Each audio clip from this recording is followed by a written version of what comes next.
I believe this with every fiber of my being. I think in 20 years, we're going to look at social media and say, what the were we thinking giving this to 12-year-old kids?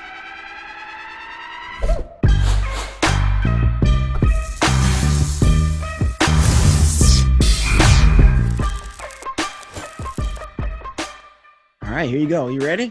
Let's do it. This is the Living Numbers podcast, where everyone is interesting if you ask the right questions. My name is Tony Rambles, and I am your host. Today, I have a guest who has lived a full life, basically, before 40 years old. So he's got so much more to go. So here we go. Hailing from Big Bend, Wisconsin, he earned his degree in finance, Spanish, and management. That's our first triple major here on the podcast. He was in the top quartile of his cohort as an equity research associate while working at financial firm Robert W. Baird. He owns 3 Anytime Fitness health clubs, last time I checked, and 4 U-Break iFix cell phone repair stores, and a tech startup, all of which have won numerous honors and awards. He then founded Humans First out of his deep appreciation and love for people. How nice, Rob. To provide a one-of-a-kind consulting experience that analyzes people's efficiency and energy by paying attention to their technology mindfulness. He lets his curiosity guide conversations. The question asker, voracious reader, competitor, and optimizer of the 4-day work week, I present the Rob Krecak. I hope I said your last name right. Yeah. Thank you so much, Tony. That was such a great introduction. I really appreciate that. Appreciate all the research. Absolutely. Yeah, I'm super happy to be here. Very grateful to chat with you and the listeners today. Yeah, I'm glad to have you on. And, sometimes when you get people and you start to do this research and you see how full their lives are, I think that is the thing that invigorates me to like, man, I'm excited. Like, I want to ask about this. I want to ask about this and this. But one of the main things that stuck out to me, which is where we're going to start, is the 4-day work week. And so that's going to be our first number, 4-day work week. And so not too long ago, I saw an article online and it talked about the 4-day work week. I'm pretty sure it was over in Europe somewhere. Mm-hmm. So what in your childhood led to the avocation of the 4-day work week? So here, think about the relationships that you've had, the experiences that you've had. What are the things that you look back to in the past that triggered like, you know what? I think this 4-day work week thing is going to work. Yeah, well, super appreciate your question, Tony. And, I was very fortunate to have really great, very supportive and loving parents. And they just, I couldn't have asked for better parents, like really grateful. They, my dad went to every single sporting event that I ever did for any sport ever, right? Like every track meet, every wrestling match, every football game. And my mom was our full-time caretaker. So my mom, her job was to raise us kids, my sister and myself. And, that was also such a great, great situation. And I'm super grateful for her because she obviously, did so many things for us raising us. And so both of my parents really emphasized the importance of family and us being supportive and being there for each other. And, what's interesting is if you look at the family structure and what's happening to society today in America, about 30 or 40 years ago, many more women started to go into the workforce, which of course I'm fully in support of and I think is a good thing. But one of the unintended side effects that we haven't thought about as a society is that now that there's 2 parents working in many households or almost all households, obviously there's less time spent between kids and parents. It's just how it is.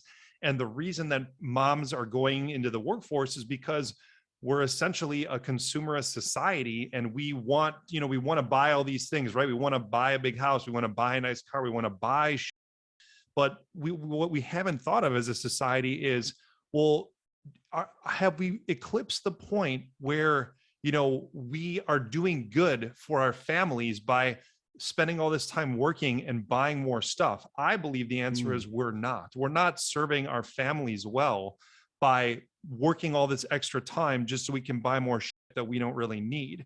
And so I think the thing that really resonates with me from my childhood was the importance of family and spending time with the people you care about, and balancing that with, making a living, right? And because right. obviously we need to work, we need to pay bills, we need to make money, because money allows us to do things and buy things. But I'm here to tell people, or I guess not to tell people, but to bring some awareness to the fact that, this concept of a 5-day work week, that's almost a century old. It first came up in 1926 with Henry Ford and the assembly line. And so Yep. this concept is literally almost a century old. And look at how many things have changed during that time. And so I believe that it's time to think about this differently. We don't have to be working 5 days a week. We can work less, accomplish the same amount of stuff, get paid the same, and spend more time with the people that matter most to us. That to me is what's really, really powerful.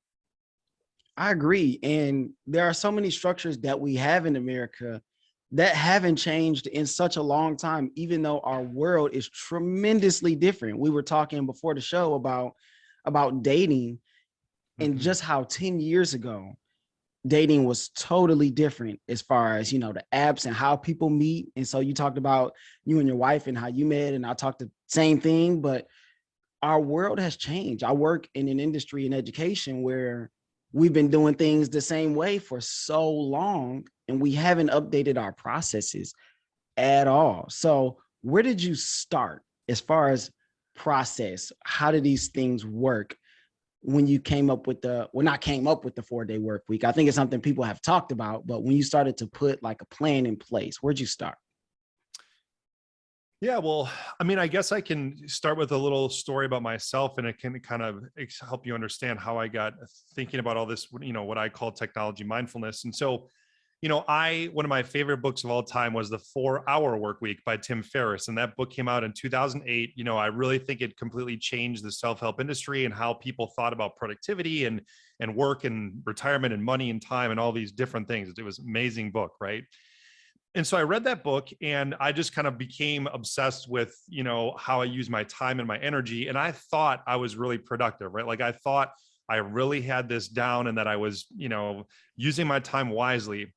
But one of the things that I also kind of realized over the last several years is that I have ADHD. And I think that this was kind of something that was undiagnosed, but I probably had it my whole life. And so it's much Mhm. easier for me compared to the average person to kind of get derailed and be distracted, right? Whatever, that's fine. And so I was an entrepreneur. I had all these businesses, and Mhm. I had no structure to my day, and I would just begin the day and I would Mm. think I would be productive and get a lot done. And, there was a lot of days where it got to the end of the day and I was like, man, I feel exhausted. I feel like I did a lot of stuff, but if I wrote down a list of the things that I actually accomplished, the list would be Right. very short. It would be very, very short. And I'm like, what is going on? Like, this doesn't make any sense. I have read so many things about productivity and using my energy, and I'm accomplishing nothing. What the hell is going on? And then Right. I started doing all these experiments on myself that I was telling you about earlier. And there are hundreds of them. Like maybe if I use this one technology tool differently, what does that do? Or maybe if Yeah, I like what? arrange. Give us some insight. Give us a couple of those experiments that you did, just a few. Yeah, absolutely. Well, one of them is that I decided, and again, like this, even within this, we'll call it the tech mindfulness space, this blows people's mind. I have completely deleted all email off my phone. Completely. I don't have an Okay. email app on my phone whatsoever. There's no way for me to check it.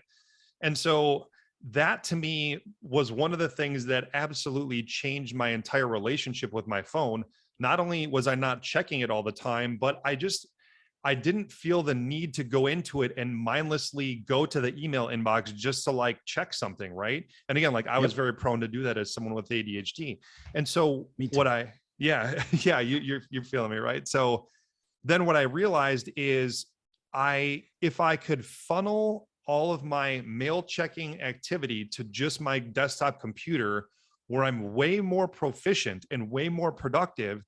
Not only do I not have to check my phone as often, I'm not as anxious because I'm not worried about checking my phone or my email, but I also actually spend way, way, way less total time in my email as a whole. And so I'm saving time. So like it made me less stressed. It made me less anxious. It made me check my phone less, which made me be more present and allowed me to save a ton of time. Like that's a win, win, win, win, win, like a, win Yeah. across the board. And so like that was a huge experiment that I think went really well. And to this day, I still don't have my email on my phone at all. Nice. Nice. I have a principal, and he never wanted to get like a new school phone, like a smartphone. And kind of for that reason, he's like, I need for when I want to do work, like this is specific to work. I don't want all of this stuff on my phone always coming at me all the time. And now you feel the need to go at it all the time. And so it's just back and forth. So you're not alone with that one, Rob. You're not alone. Mm-hmm. Well, and what's interesting is I could kind of explain to you why I believe technology is like the anti-meditation, right? So let me just explain. So for humans with meditation, when we meditate, right? Any human, not just me in particular, when any human meditates, one of the main benefits that they get is that meditation brings us into the present. It allows us to be here and now, which then by definition doesn't make us or allow us to worry about the future or ruminate about the past. So this sense of presence is very helpful for humans when we meditate. Well, when you think about what technology does, it is the exact opposite of that. It does the opposite. When we get a notification on our smartphone or we, check our email, what happens is we are pulled out of the present and we're sucked into this digital world. And so all these things that technology does are really pull us out of the present and put us in this digital world where we do ruminate about the past, or we do worry about, more likely with technology, we worry about the future. And therefore so if we're doing that to ourselves hundreds and hundreds of times a day, we're pulling ourselves out of the present many hundreds of times a day. It's not surprising that that would be a bad thing. And again, is like the opposite of meditation.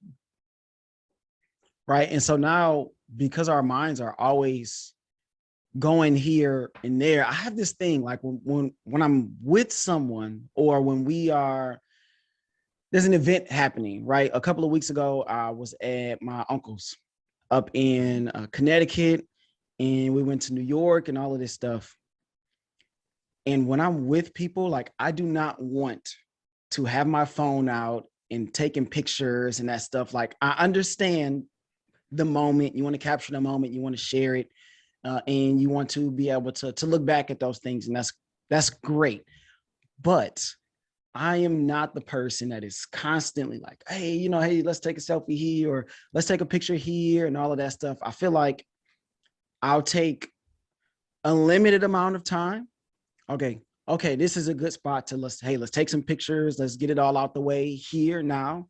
And then for the rest of whatever we're doing, let's just try to, like you said, be in the moment, take it in, enjoy our time together. Because just like I know, once you take that phone out, and your intentions may be just to take a picture, and now what are you doing? You're on Instagram, you're on Facebook, you're checking your email. You get sucked in. It's all coming at you again and again and again. So I'm really glad, Tony, that, it sounds like you have a good level, a level of awareness and mindfulness about these things, right? And I feel like the average person does not. And that's really the whole point of my company, is to generate more awareness for the average person so that they can decide, hey, maybe I'm doing this thing and it's not serving me or my family well, and possibly change their behavior. I'll cite a study that I heard about that I think is, perfectly illustrates what we're talking about. So you might think to yourself, oh, okay, well, if I'm like, let's say you and I are grabbing dinner together and you put your phone face down on the table in front of you, right? You'd be like, oh, well, my phone's face down, I'm not going to be distracted by it. But what this study showed is that even when a phone is face down and turned off, the feelings of empathy, trust, and closeness between two people are reduced substantially. And so what's happening is, and again, like this is all subconscious. It's not like you're even aware that this is happening. But when you Right. place your phone face down in front of you, you're subconsciously thinking to yourself every time you look at it or glance at it, oh, is there something there I need? Is there What's something there going I should be on? checking? Right. And then that's not allowing you to be present with that person in front of you. And so Right. it's Right. like, for instance, when we're on this podcast right now, I have my Mhm. phone face down and turned off and like out of view. And it's like 2 arms length away from me. I can't even reach it, right? If I wanted to. And like I do that on purpose so that I'm Right. not even thinking about it when we're having this conversation. Yeah, and I think depending on who you're with, if both people can consciously make that decision to go, okay, hey, let's just put the phones away, let's be here with each other. Did the study talk about that? How much difference that makes if they communicate those things? It didn't that I remember, but what I do think is interesting is, there is obviously a social component to this, right? So one of the Mhm. things that I kind of say to someone, and again, like I try to do it gracefully, but I heard this phrasing and I think it works well. If someone pulls out their phone in front of me, like when we're in mid conversation, and I'm kind of think they're being rude, I'll say something like, "Oh, I see you're on your phone. Is everything okay?" Because Oh, yeah, there you go. then they're like, oh no, everything's fine. I'm just, checking whatever. Or I'm, then like it's a not so subtle cue to them to like, hey, we're in this conversation. Can you come back to the conversation, please? And I don't It's do that not all that subtle, but it's often. also not rude. I like that. I like that, Rob. Yeah. Yeah, absolutely. I thought about this conversation that a friend of mine and I had yesterday. We went and got coffee, and I, because I'm mindful about it, like you said, when I'm with people, I try to make it a point not to get distracted by my phone. So at one point, I guess my phone's like buzzing and stuff, and she's like, "Hey, like your phone is." So you got somebody calling you or something. I'm like, "Oh, I didn't even realize, I didn't even recognize it because I'm like, we're just having conversation, we're uh, talking. It's about us right now." And mhm. so, I mean, I picked the phone up and I kind of looked through it and I put it back down. But sometimes when we're not even worried about the phone, that's when we're able to really connect with people and have meaningful conversations.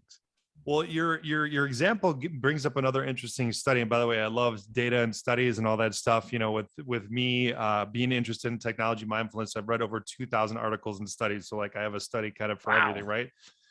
But one of the things that I found interesting was there was a study about um, university students using laptops in the classroom to take notes, right? Or like just for whatever, like using laptops during a lecture.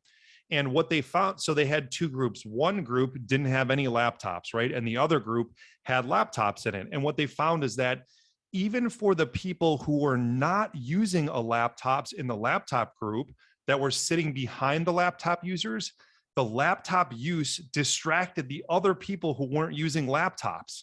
And so it actually, your tech use, believe it or not, can take away from the attention of other people in a conversation or even in a lecture. And so at the conclusion of the study, they decided to divide the lecture into two sections. One is no laptop use at all, and the other one was all laptop users, so that if the people Mm, wanted to be distracted with the laptop, they could be distracted over there, but then the people who weren't using a laptop would not be distracted by the laptop users. So wow. your tech use can affect other people's attention even if they're not using it, which is, again, like Definitely. think about how often that happens with your like cell phone use. Then it's crazy.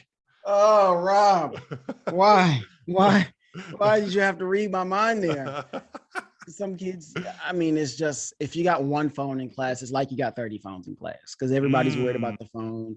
That's a battle that teachers are still fighting. Some people have figured out how to. I think the people who can be really strict, who by nature have that kind of very I don't militant kind of seems like overblown, but they're very structured in their attitude.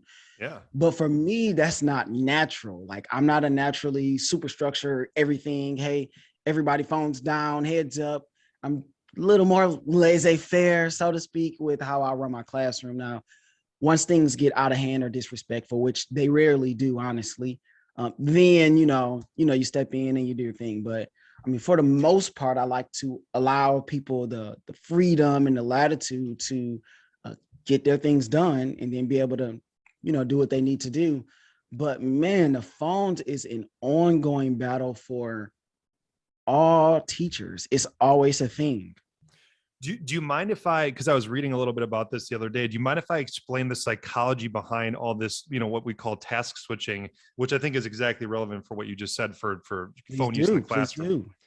Yeah. So here's what happens, right? So let's pretend well, yeah, we'll just take as an example as a student, right? So let's pretend you're a student in the classroom and you're checking your phone all the time. And it could be for different reasons, right? It doesn't really matter what the reason is.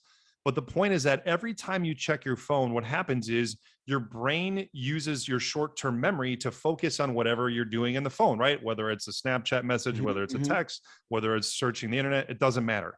But you're using short-term memory to essentially process or, do the stuff on the phone. Well, obviously, if you're using your short-term memory for that, you're not using your short-term memory to figure out what's going on in the classroom and memorize that information or understand it. And so when you go from listening to lecture for 1 minute and then texting for 30 seconds and then listening to lecture for another minute and then Snapchatting for 30 seconds, your short-term memory keeps on changing between those two situations. And then you're not ever able to really take that short-term, like the information that you would have got in short-term memory from the lecture and encode it in the long-term memory, then store it away for future use. And so it sounds very simplistic to say, but I literally think that constant smartphone use is making an entire generation of kids dumber, because they're not able to encode long-term information because they're constantly switching between different modes of or different situations in the classroom. It's crazy. They're literally distracted. Like that is the epitome of being distracted. So you've talked about like all of your research, and obviously there is tons of it, which you have so eloquently stated with your facts. My brother would love this conversation because when we talk sports, like we're always looking at numbers, facts, draft class, and all that kind of stuff. I know you're a big sports guy yourself, being from Wisconsin. Okay, we'll talk about that later. You have run all of these different businesses, and you have your own website and things that you do. So our number here is 22, which we're going to save it for just a little bit later. But I want you to talk about your businesses. Like, how did you get into the phone business and going from finance to then opening up these different businesses and doing your own thing? Yeah, absolutely. So I started my career as a sell side equity analyst at a Wall Street firm called Robert Baird, headquartered in Milwaukee. And I'm also a CFA charter holder. For those who understand finance, it's a very difficult certification to get, and it took me like 5 years of tests to be able to finally pass all of them. Yeah, it was actually pretty brutal. But I really have a ton of respect for the firm and what they do and the way, how much integrity they have. And I learned a lot at that job, but I researched medical device and pharmaceutical companies. So it kind of helped me understand how, Wall Street works, how to ask good questions, how to talk to CEOs and CFOs. But I just didn't feel like I was directly helping people enough in that role. And so while I was doing this 60-hour-a-week day job, I started my first business kind of quote on the side, which was, still a full-time job in and of itself. And so I opened my first Anytime Fitness Health Club. And that's one of the world's, it's the world's largest 24-hour co-ed fitness chain. And, once that health club was profitable and I was covering my living expenses, I quit my day job. And then I traveled around the world, and I went to Europe, Central America, and South America with a backpack. And then I came back and, I ended up buying 2 more health clubs. And, I really liked Anytime Fitness. I feel like it was a great brand, really run well. And then, but I kind of saw the business model, in my opinion, was past its prime. And so I did end up selling those. And I invested in 4 You Break I Fix cell phone repair stores. Again, another franchise. I love technology. I also love helping people with it. And then I also felt like that business model was kind of past its prime, and I sold those. And then I had my a technology startup to help small businesses increase sales online and take sales away from Amazon. And then the very last thing was my current consultancy, Humans First, to help people with technology mindfulness. And so I think the thing that really drove me was to help people with entrepreneurship, and also to not have to, I guess, just not have to have people tell me what to do. Right. Because not that I don't know. I'm probably not the best employee. I'm a much better entrepreneur than an employee, in my opinion. I know sometimes, and I feel like I got a story for everything. I was Yeah, I like stories. with I sing at my church. We have a praise Nice. team, and we were at rehearsal last night, ironically. And I was talking to our captain, who was sitting far off, because she was like, "Oh, well, I had COVID. I'm out of my quarantine days, but I want to be safe or whatnot." And so she asked a question or something. I said, "Whatever you say, captain, that's what we're gonna do." And then somebody was like, "Well, you always being a co-captain." Nice. Like, I always have something to say. And when you feel like you have experience that's been validated, then you go, "Well, I have a way that I can help." And sometimes, depending on where you work, nobody cares about your opinion. They don't want to hear what you have to say. They don't want to know your cool ways. They don't even want to know how you can make the company better. They just want you to do your job and go home. And so I think that ties directly into what you're talking about. Me and my sister was talking about that, who she is huge into entrepreneurship.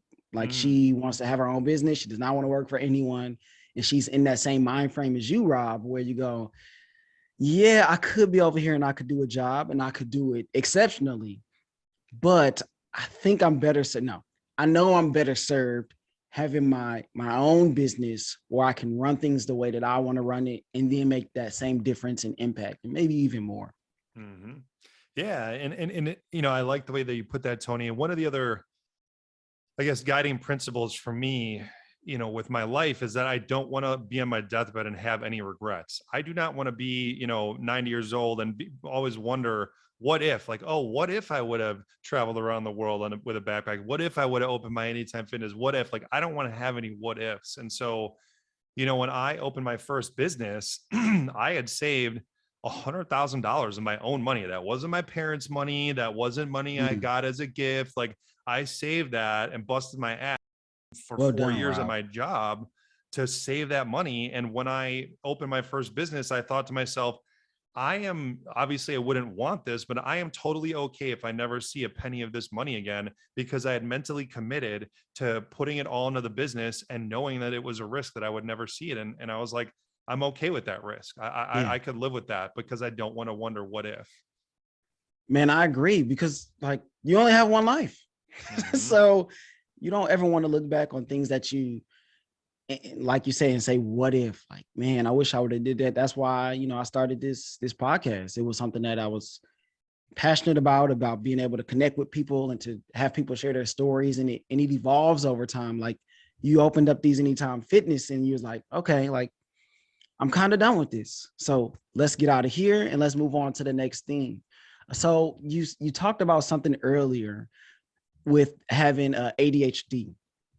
How did that factor into these different businesses that you had? I don't want to ask, did it help or did it hurt, but how did you have to, I guess, work with it or work around it?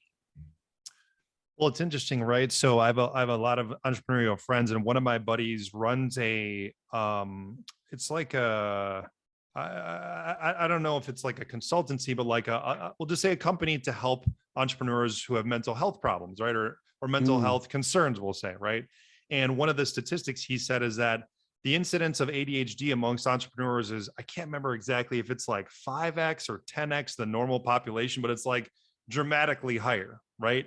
And I don't think that's an accident, because if you look at what ADHD is, in my opinion, it's not just that you're distracted, but it's also that you really super hyper focus on the things that you really like.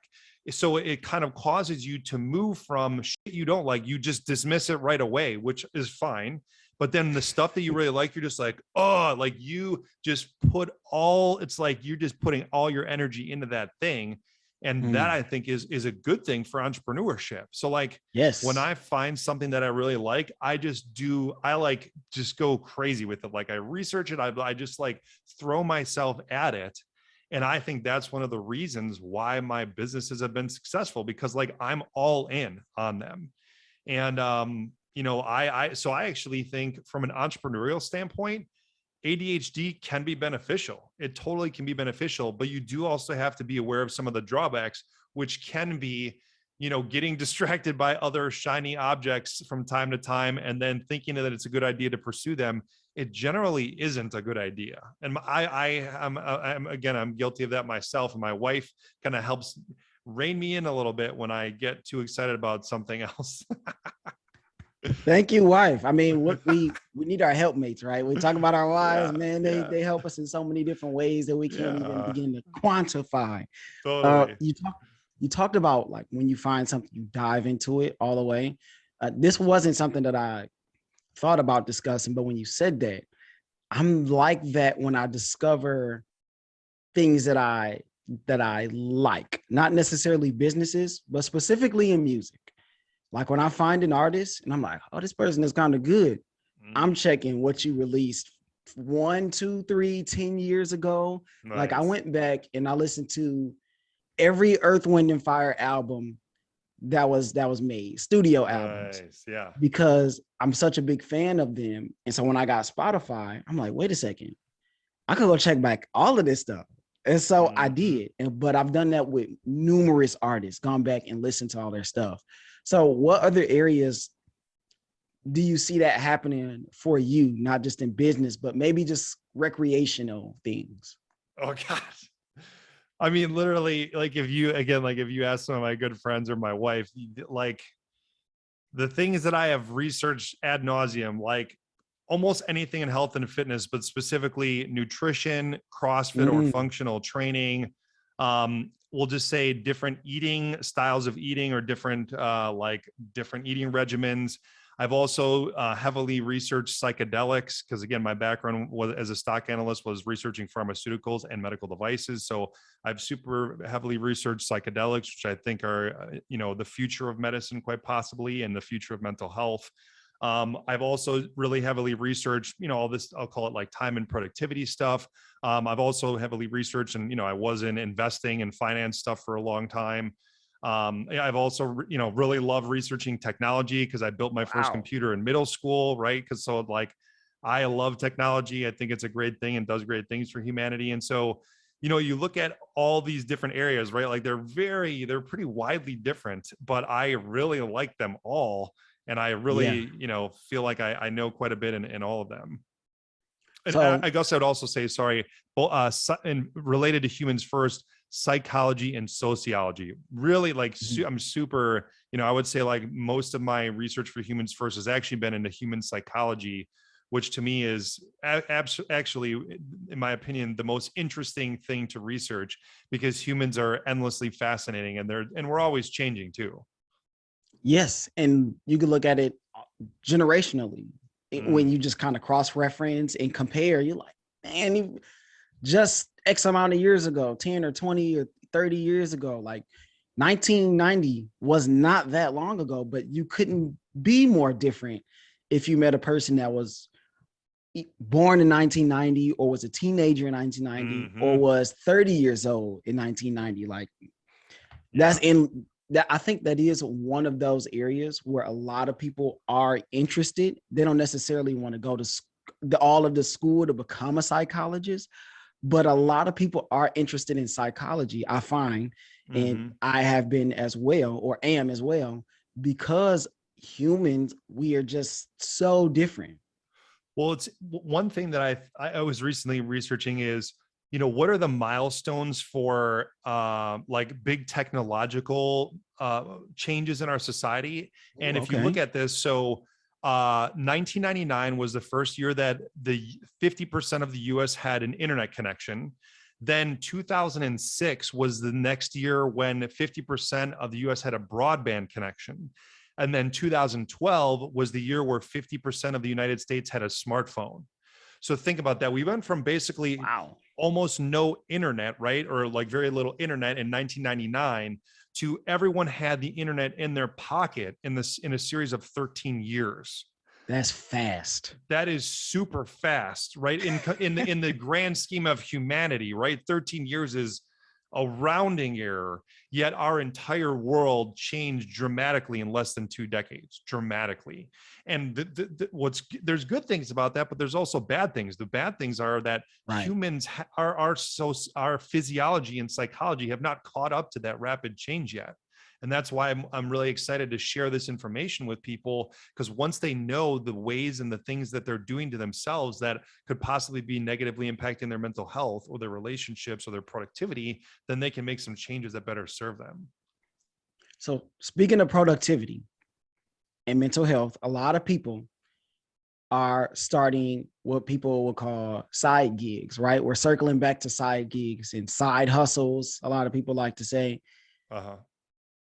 So I came across this article. It said 22 side gigs that can make you richer than your full-time job. I saw that. Yeah. And I sent you the website as well. So as a person who's done a lot of jobs and has been into various different fields, okay, how many of these side gigs are viable? Now, let me preface before you answer. When I think of side gig, it's something that you do alongside the full-time job that you have, because if it becomes a full-time job, it's no longer a side gig, right? And so how many of these side gigs did you go through all of them? So I didn't look at all of them, and I'll explain why. I actually Okay, feel like please go for it. I have a different outlook on side gigs than most people. And again, Mhm. like I think part of this is due to my ADHD. I also think part of it is due to me having, 3 health clubs and 4 cell phone repair stores. And, it's what I learned, being a franchise owner with multiple units of each franchise, is that even if the franchise is the same, right? Like, I had 4 You Break I Fix stores. The franchise is You Break I Fix for all 4 of them, but each one still requires a lot of work, right? And a lot, like, you have a different payroll, you have a different bank account, you have different Mhm. employees, you have a different physical location, you have a different lease. And so, uh, what I was thinking the whole time that I owned those is, man, like I would do anything if I could just have one big cell phone repair store, which had the same amount of employees, the same amount of square footage, the same amount of payroll, but it was just all mashed into one. But that's not Yeah, how those physical businesses work, right? And they so, don't. what I learned is that these all these different businesses, they kind of take your attention in different areas. And so, here's the thing that I think about with myself, right? Is when I'm doing something, what is my return on time? Not my return on money, but what's my return on time? Let's pretend that, I could make, let's pretend that if I you know, had no businesses, not even my current business, and I was pretty certain, reasonably certain, that I could create $1 million business within 2 years. I'm not saying that I could, but let's just say that I was reasonably certain. I could calculate what my time is worth per hour, assuming that I would be successful in creating this $1 million business. Let's Mhm. just say that it would be and again, I'm just making this up, right? This is more Yep, just yep, an yep. example. Let's just say my time, we would calculate, would be worth like $100 an hour. Well, if my side gig pays me $20 an hour, what's essentially happening is every time I do that side gig for $20 an hour, Losing money. I'm losing $80 an hour, because I really could be putting that time toward this future business, which could be way more valuable. Now, I'm not saying that no one should do a side gig, because I absolutely think that there's certain times and instances when it's necessary, when you need to make ends meet, or you need to just earn more money and you can't do that at your day job. I do think Mhm. as a Mhm. temporary period of time, it can be beneficial. But really, what you should be asking yourself is, how much time am I taking away from the thing that I'm really passionate about, or the thing that I really want to accomplish in this world? And how much more could that thing that I really want to accomplish be worth if I put as much effort as possible into it?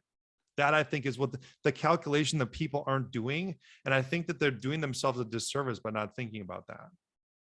I 100% agree, because if you're doing something that you love to do, that you want to put 100% of your time and money into, then I think, like you said, you are pulling yourself away from something to go and make like some side money. So instead, take that same amount of time and money, put it back into the business to take, all right, if you're getting another 15 or 20 or 30 bucks here, how about put the necessary resources into what you're doing to make it earn you another $30. So instead of $100 an hour, so we'll continue with your example, now you're earning $130 an hour.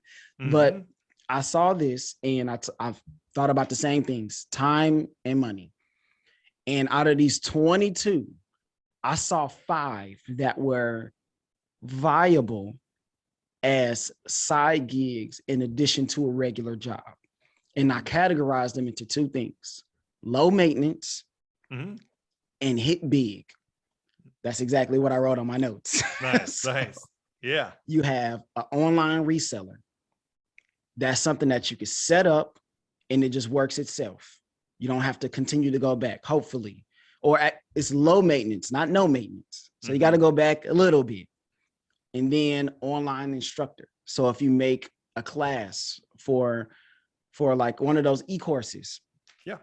again, you make the class, you got to do a lot of work on the front end, because I've researched this as well, being a teacher. You upload it to, Amazon or wherever, and it makes the money, right? Mm-hmm. You may want to go back and update some things if you have some new research, but you essentially don't have to do anything else once that happens. Okay, those are the 2 that I said, low maintenance. And then I have 3 more that belong in the hit big category, and then you can rebuttal to my list here. So senior accountant, I think that's what it says. That's what I have written down, where you can go, all right, this is how much I charge for my services. You can come, you can see me, I can help you out. And then it's essentially a one-time thing and you make your price. Same thing with a consultant and same thing with a curriculum writer, right? You can go, this is my price. It's $1,000. Okay. You come see me, you pay your $1,000. I do what you need me to do, and then I'm out. So there's no extra overhead. There's no extra work that I have to do on the back end. It's essentially a one-time transaction where, as long as you're good, you can continue to raise your price.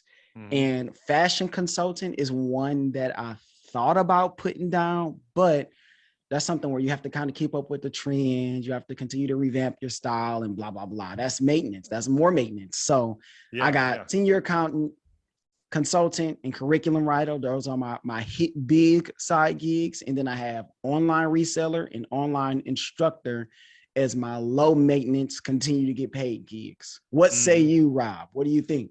Yeah, well, I really like that you broke this down, Tony, and you analyzed this. This is great. This sounds like something that I would do. I love it.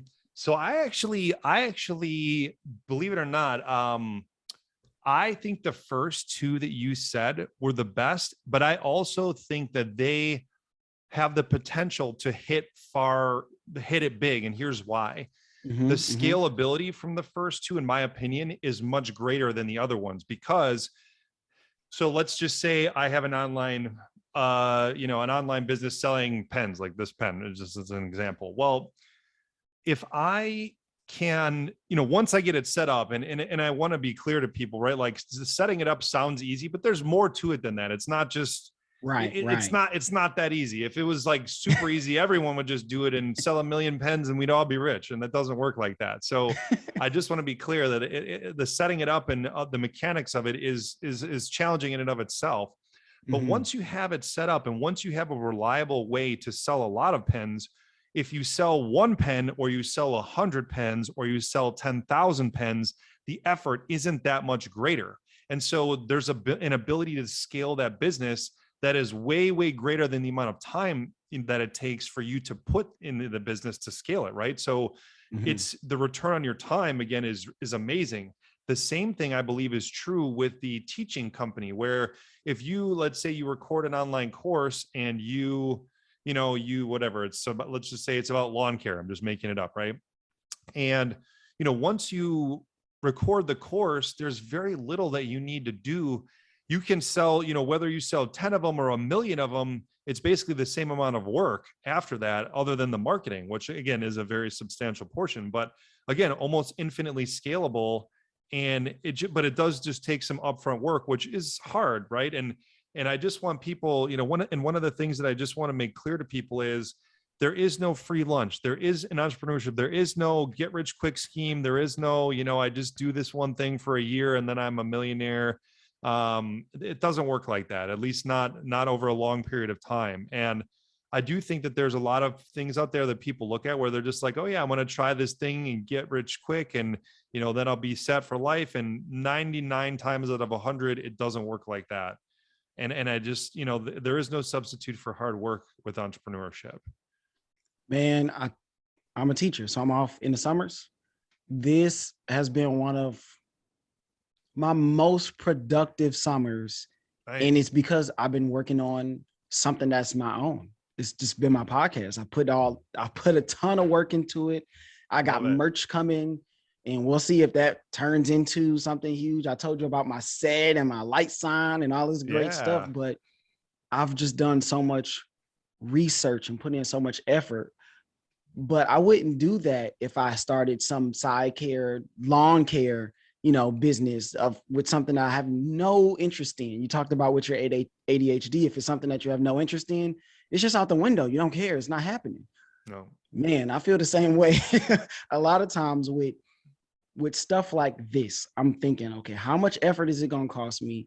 Do I want to do it? If those things don't make sense, I'm just not doing it. I don't really care. Like, I'm not gonna say I don't care how much money it will bring in. If it's high effort and it's something I don't want to do, I'm just not doing it. So that's just kind of where I've landed, because I see these 22 side gigs. I'm like, nope, not doing that. Nope, not doing that. Nope, not. There's so many things. I'm like, I'm not doing it. It's not worth my time, because like you said, there is no fast track. There is no highway to just, oh, you know what? Hey man, I'm rich. So when I see the clickbait, oh, easy ways to get rich, I'm like, you're lying. I'm not even going to watch your video. Right. Yeah. Just, and I'm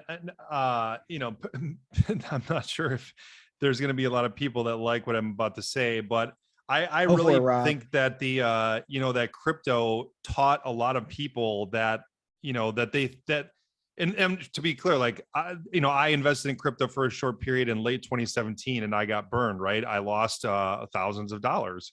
But I was actually really grateful that I lost that amount of money then, instead of like in the last 6 months, because I probably would have put way more money in the last 6 months if I had not lost money before. But to me, what I think crypto recently taught people is, yes, there are things that you can do and make a quick buck, but they are not long-term sustainable. And, I think that it probably took a lot of people getting burned by crypto to realize, yeah, things don't always go up forever. And there is no free lunch. And, I do know a lot of friends who made 5 figures or more on crypto, but they just got really lucky. And then they also lost some money recently. And they, I think that they're thinking about it differently. And it sounds really like bad to say, but I do think it takes people losing money sometimes more than one time in order for them to learn the lesson that, yeah, there isn't a way to get a quick buck, and it doesn't work that way forever. And that's just how it is. And I think that's a good lesson that people have to learn sometimes the hard way. And I think the track to go to, if you're trying to figure out how to make more money, I tell my kids this in school. I tell everybody this that I talk to: find out what you're passionate about, figure out what kind of lane you can get in as far as that is concerned. So for me, obviously, speaking and teaching is my thing. Yeah. So I'm a teacher, right? I teach speech class. I have a podcast. And so these are all things that have lined up with who I am. I'm not looking outside of what I do, what I'm passionate about, what I like, and trying to go and do that, because I'm not going to be able to put my best effort and be my best in those areas. So with that being said, we are going to end here with my 3 whats. which are the three questions I ask to all of my guests to end the podcast. And so our first one, and this may be hard for you because you've been in so many different fields, but we'll go for it. Inside or outside of your field, what's an opinion you have that will be considered unpopular? I think you've answered this question a few times over.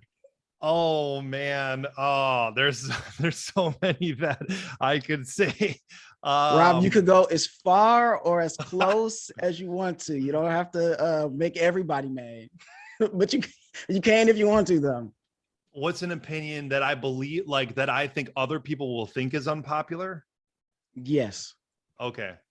So, and I characterize it by this, and I wrote a blog post on my website about this. I so firmly believe, unfortunately, that social media is the cigarette of the 21st century.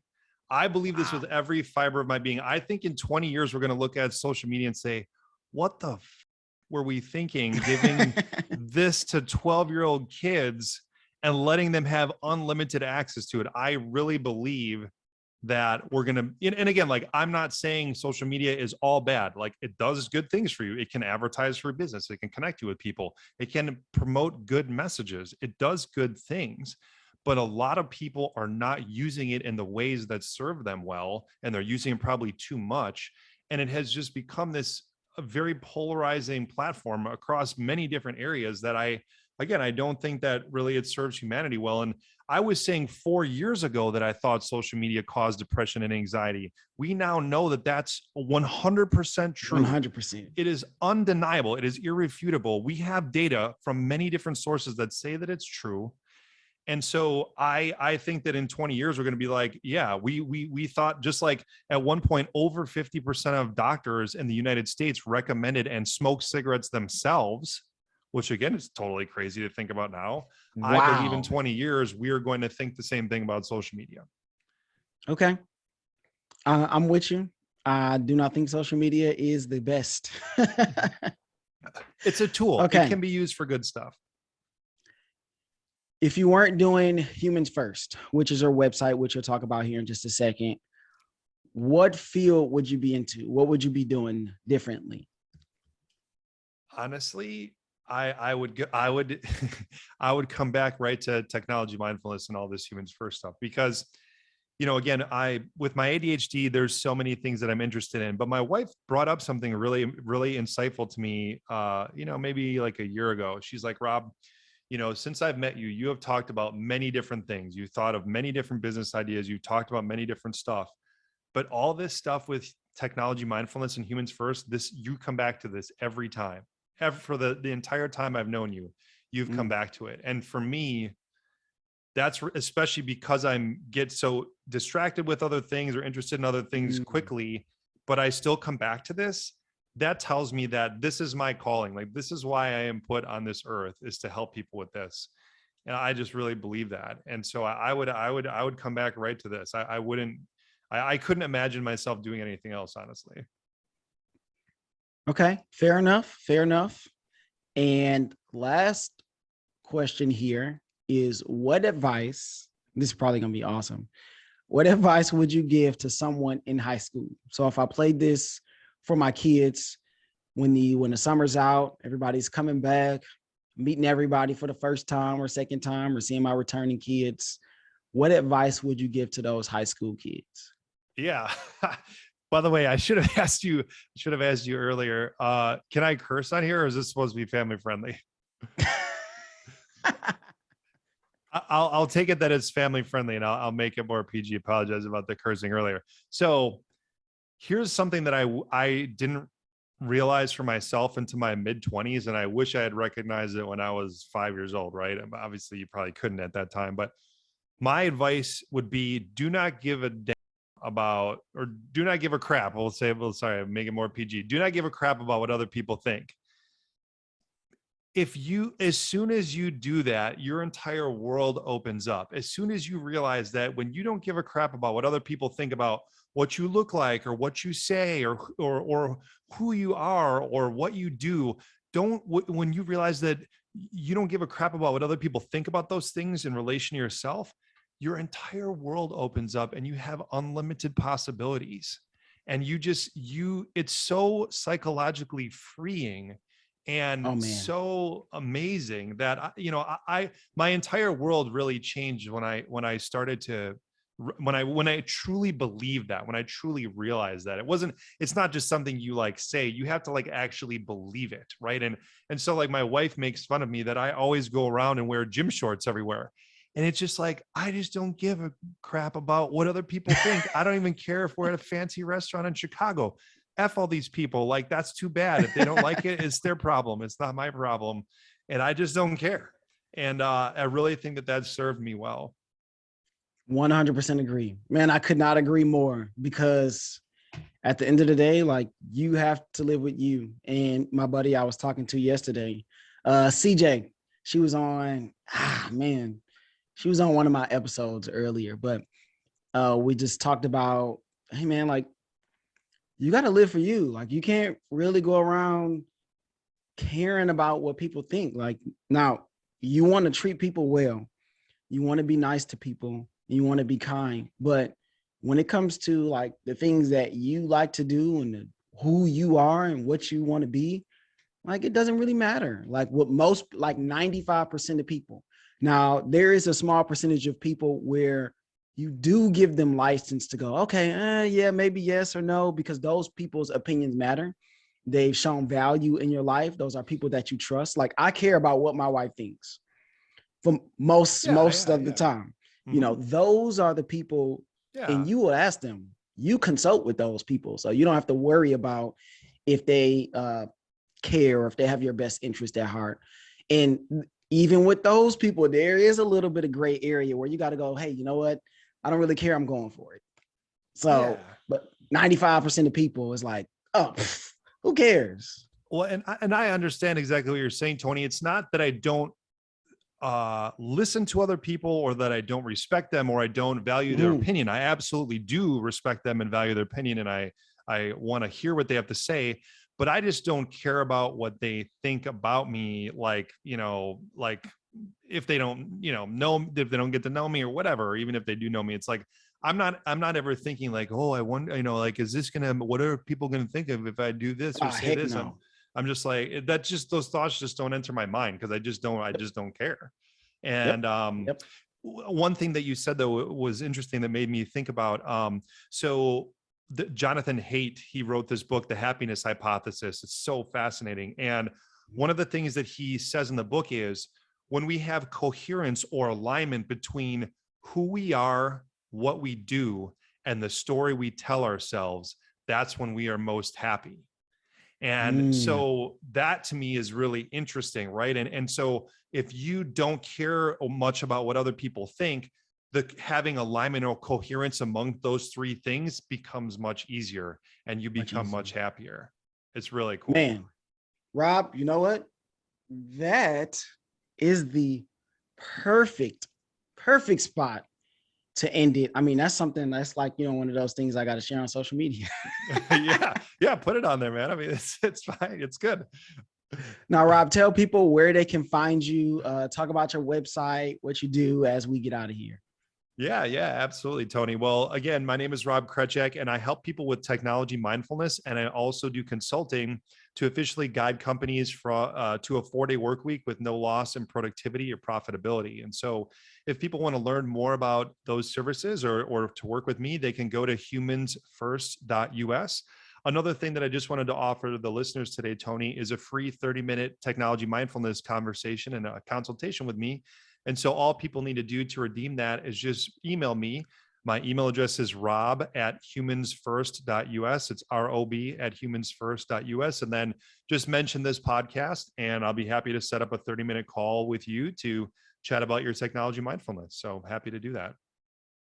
Excellent, Rob. Thank you for coming on the show. I mean, this conversation was awesome. We definitely have to do it again. And you know what? Signing off.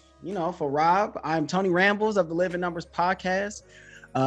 Make sure you guys come back for the next episode where we'll have another amazing guest for you. We will see you all in the next Ramble. All right, Rob, I think we got it. That was awesome.